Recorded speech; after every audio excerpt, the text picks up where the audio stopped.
தமிழ்நாட்டில் கஞ்சா உள்ளிட்ட போதைப் பொருட்களின் பயன்பாடு நாளுக்கு நாள் அதிகரித்து வருகிறது. கஞ்சா 1, கஞ்சா 2, கஞ்சா 3, கஞ்சா 4 என காவல்துறை அடுத்தடுத்து அதிரடி சோதனைகளை நடத்துவதாக காவல்துறை கூறிக்கொள்கிறது. மகிழ்ச்சிதான். முதலமைச்சர் மு.க. ஸ்டாலின் கூட கடந்த 16ஆம் தேதி சென்னையில் ஆலோசனை நடத்தினார். கஞ்சா உள்ளிட்ட போதைப் பொருட்களை விற்பனை செய்வோர் மீது இரும்பு கரம் கொண்டு ஒடுக்கப்படுவர் என்று முதலமைச்சர் கூறினார். ஆனால் எந்த நடவடிக்கையும் எடுக்கப்படவில்லை. அதாவது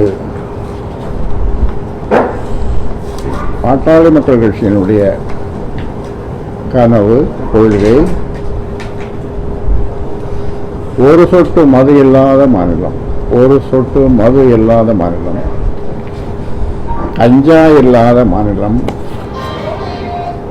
கஞ்சா போன்ற போதைப் பொருள் இப்போ நிறைய வந்துடுதுன்னு சொல்கிறாங்க. என்னமோ மிட்டாய் மாதிரி கடையில் வச்சுட்டா அது மாதிரி 10 மணி நேரம் 12 மணி நேரம் அது மாதிரி வேலை செய்யுதுன்னெலாம் சொல்கிறாங்க. இப்போ இவர் தான் தலைமையில் சேவல் தான் சொன்னார். உண்மைதானே? அவர் வழிமொழிகிறார். மாவட்டம் அது வச்சுன்னா ஒரு நேரம் இருக்கு. இது மிட்டாய் மாதிரி இருக்குமா?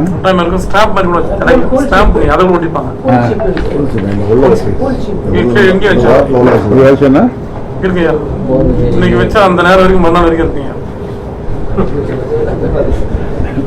நாடு எங்கேயே போய் கொண்டிருக்கிறது.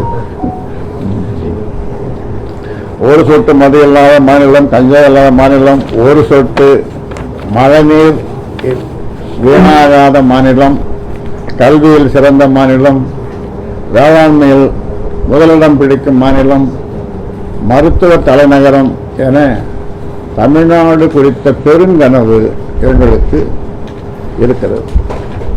தமிழ்நாட்டின் ஆட்சி பொறுப்பு 6 மாதங்களுக்கு எங்களிடம் வழங்கப்பட்டால் இவை அனைத்தையும் செய்து முடிப்போம். 6 மாதத்தில் நாங்கள் இதெல்லாம் செய்யலைன்னா நாங்கள் விளைக்கிறோம். இது மக்களுக்காக சொல்கிறேன். மக்கள் வாக்கு போட்டு எங்களை தேர்ந்தெடுத்தா 6 மாதத்தில் இதெல்லாம் செய்யலைன்னா நாங்கள் விளைக்கிறோம்.